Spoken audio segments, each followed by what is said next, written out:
ನಮ್ಮನ್ನ ಸಹಾಯ ಕೊಟ್ಟು ನಡೆಸೋದಿಲ್ವಾ? ನಮ್ಮ ಇಕ್ಕಟ್ಟಿನಲ್ಲಿ ಆತ ನಮ್ಮ ಜೊತೆಲಿರಲ್ವಾ? ವ್ಯಾಧಿಗ್ರಸ್ತರಾಗಿ ನಾವು ಬಿದ್ದುಕೊಂಡಾಗ ನಮ್ಮನ್ನ ಆತ ಸಂತೈಸಿ ಹಾಸಿಗೆ ಮೇಲಿಂದ ನಮ್ಮನ್ನ ಎಬ್ಬಿಸೋದಿಲ್ವಾ?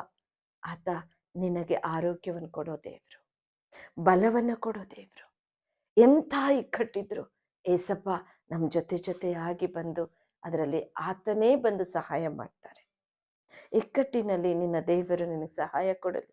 ಯಾಕೋಬನ ದೇವರು ನಿನ್ನನ್ನು ಉದ್ಧಾರ ಮಾಡಲಿ. ಇಂದಿನಿಂದ ನಿನ್ನ ಕಷ್ಟದ ದಿನಗಳು ಕೊನೆಗಾಣುತ್ತೆ, ದುಃಖದ ದಿನಗಳು ಕೊನೆಗಾಣುತ್ತೆ. ಯಾಕೋಬಿನ ದೇವರು, ಯಾಕೋಬನ ಬಳಿ ಏನೂ ಇರಲಿಲ್ಲ. ಯಾಕೋಬನ ಹತ್ರ ಯಾವುದು ಕೂಡ ಆತನ ಸಹಾಯ ಇಲ್ಲ, ಆತನ ಬಳಿ ಏನೂ ಇಲ್ಲ. ಏನೂ ಇಲ್ಲದ ಬರಿದಾರ ಸ್ಥಿತಿಯಲ್ಲಿ ಹೋದಂತ ಯಾಕೋಬ ತುಂಬಿ ತುಳುಕುವಷ್ಟು ಆಶೀರ್ವಾದ ಹೊಂದಿಕೊಂಡು ಆತನ ಹಿಂದಿರುಗಿ ಬರ್ತಾ ಇದ್ದಾನೆ. ಆತನ ಜೊತೆ